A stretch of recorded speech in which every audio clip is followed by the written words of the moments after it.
मुंबई विरुद्ध महाराष्ट्र भूतकाळ झाला आहे.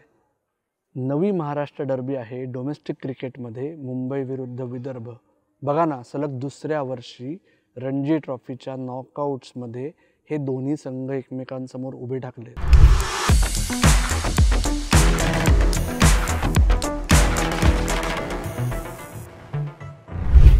गेल्या हंगामात वानखेडे स्टेडियमवर मुंबईने विदर्भाला चित करून रणजी ट्रॉफीतील 42वे अजिंक्यपद पटकावलं.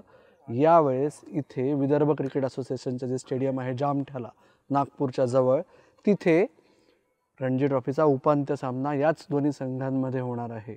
आणि त्याच्यामुळेच पुन्हा एकदा सांगतो, नवी महाराष्ट्र डर्बी जी आहे ती आहे मुंबई विरुद्ध विदर्भ. आणि या सामन्यात विदर्भाचं पारडं किंचित जड आहे असा एक अत्यंत खळबळजनक किंवा आश्चर्यजनक दावा मुंबई कर्णधार अजिंक्य रहाणेने केलेला आहे. त्याचं कारण कदाचित अजिंक्यला जी स्ट्रॅटेजी मुंबई विरुद्ध इतर संघ अवलंबतात की थोडंसं प्रेशर होम टीमवर अजून वाढवण्यासाठी मुंबईचाच कर्णधार म्हणतोय की तुम्हीच फेवरेट आहात, म्हणजे हरवून दाखवा आम्हाला आता फेवरेट आहात तर. पण खरंच तुम्हाला सांगतो, या हंगामाचा जर विचार केला तर या सामन्यात खरंच कदाचित विदर्भाचं पारडं किंचित जड आहे का असं वाटलं तर काही गैर ठरणार नाही. कारण बघा ना, मुंबईच्या संघाची भिस्त काय आहे, 7, 8, 9 शम्स मुलानी, शार्दुल ठाकूर आणि तनुष कोटियन या तिघांवर मुंबईची फलंदाजी चट चालू आहे. आणि जेव्हा विकेट्सची वेळ येते तेव्हा हे तिघं आणि कधी साथीला मोहित अवस्थी, कधी साथीला रॉयस्टन डायस यांच्यापैकी कोणतरी विकेट्स घेतं. त्याच्यामुळे मुंबईची भिस्त ही जरी मोठे खेळाडू म्हणजे रहाणे खुद्द आणि सूर्यकुमार यादव जो या सामन्यात खेळणारे, या दोघांवर मोठ्या धावा करण्याची जबाबदारी आणि अपेक्षा त्यांच्याकडून असल्या तरी खरी भिस्त 7, 8, 9वर आहे दोन्ही डिपार्टमेंट्समध्ये. यशस्वी जायस्वालचं काय तुम्हाला आत्तापर्यंत जर समजलं नसेल तर सांगतो. यशस्वी जायस्वालला 15 तारखेला सराव करताना चेंडू लागला, त्याच्यानंतर त्याला पाय दुखायला लागला आणि त्याच्यामुळे निर्णय घेतलेला आहे मुंबई संघाने की तो पुन्हा मुंबईला जाणार आहे किंवा त्याला कदाचित बँगलोरला BCCIच्या सेंटर ऑफ एक्सलन्समध्ये आता रिहॅबसाठी जावं लागेल. त्याच्यामुळे तो या सामन्यात नसणार आहे. तो रणजी ट्रॉफीमध्ये परत दिसायची शक्यता जवळजवळ 0 आहे. विदर्भाचं कसं आहे माहिती आहे का, जे रणजी ट्रॉफीमध्ये कायम संघ म्हणून संघभावनेने खेळतात आणि त्याच्यात जर काही स्टँडआउट परफॉर्मर्स असले तर तो संघ कायम तुल्यबळ ठरतो, वरचढ ठरतो इतर संघांना. आणि विदर्भ हे यावर्षीचं उदाहरण आहे.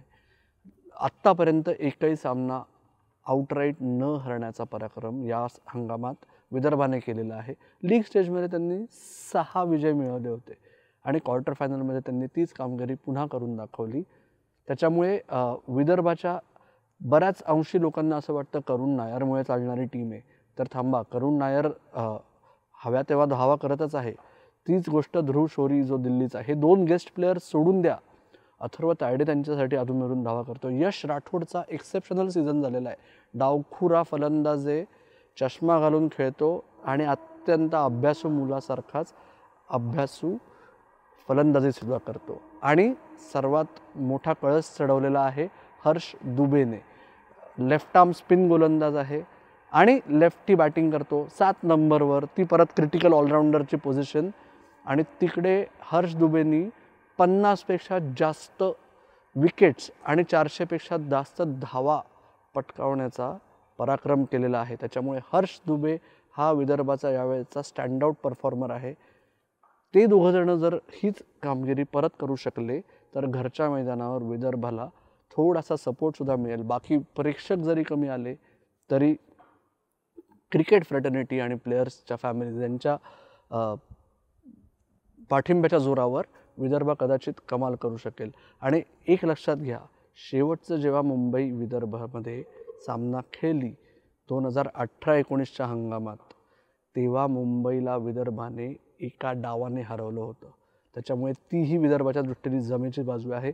त्या संघातील आत्तापर्यंत बरेच खेळाडू अजूनही सर्वायवर्स आहेत. तर त्यामुळे मला तरी आत्ता असं वाटतं आहे की जसा गेल्या वर्षीचा अंतिम सामना अत्यंत रंजक आणि रोचक झाला होता, तसाच हा उपांत्य फेरीचा सामना हे रंजक आणि रोचक होईल. खेळपट्टीच्या बाबतीत तुम्ही विचाराल तर टिपिकल जामठाला जसं ब्लॅक सॉईलचं पिच असतं त्यामुळे भिंगरी नसेल किंवा ग्रीन टॉप नसेल. टिपिकल रणजी ट्रॉफी नॉकआउटमध्ये जेव्हा खात्री नसते होम टीमला नक्की काय वाढून ठेवलं आहे, नक्की कशा पद्धतीने स्ट्रॅटेजी अवलंबायची, तेव्हा ते जे लो आणि स्लो बाउन्सवाला पाटा टाईप्स की पहिली बॅटिंग मोठी जी संघ करेल त्या बाबतीत दोन्ही संघांना थोडासा हँडिकॅप आहे. दोन्ही संघांची पहिली इनिंग्समधली बॅटिंग जरा लटकत आहे. त्याच्यामुळे जो संघ पहिल्या 2 डावांमध्ये सर्वात मोठी आघाडी घेईल तो संघ सामन्यात वरचष्मा राखेल असं आत्ता तरी वाटतंय. म्हणजे पहिल्यांदा फलंदाजी खूप चांगली करा आणि गोलंदाजी चांगली करा तर कदाचित तुम्ही सामन्यावर पकड मिळवू शकाल. त्या दृष्टीने मुंबईची अपेक्षा असेल की आयुष म्हात्रे जो आता यशस्वी गेल्यानंतर नक्की खेळणार हे झालेलं आहे. आयुष म्हात्रेचा सीझनची सुरुवात 17 वर्षे आयुष म्हात्रेची एकदम झोकात झाली, पण गेल्या 2 सामन्यांमध्ये त्याने चुकीचे शॉट खेळून तो आऊट झाला आहे. कॉन्फिडन्स थोडा कमी आहे का? अशा परिस्थितीत तो सेमीफायनलसारख्या मोठ्या सामन्यात काय कामगिरी करतो याच्याकडे सगळ्यांचं लक्ष राहील. तुम्हाला कोण फेवरेट वाटतंय, तुम्हाला कोण महत्त्वाचा खेळाडू वाटतोय तेही आम्हाला सांगा. तुर्तास मी जामठ्यावरून थांबतो. तुम्ही मात्र ऐकत राहा, बघत राहा आणि आमची वाट पाहत राहा. धन्यवाद.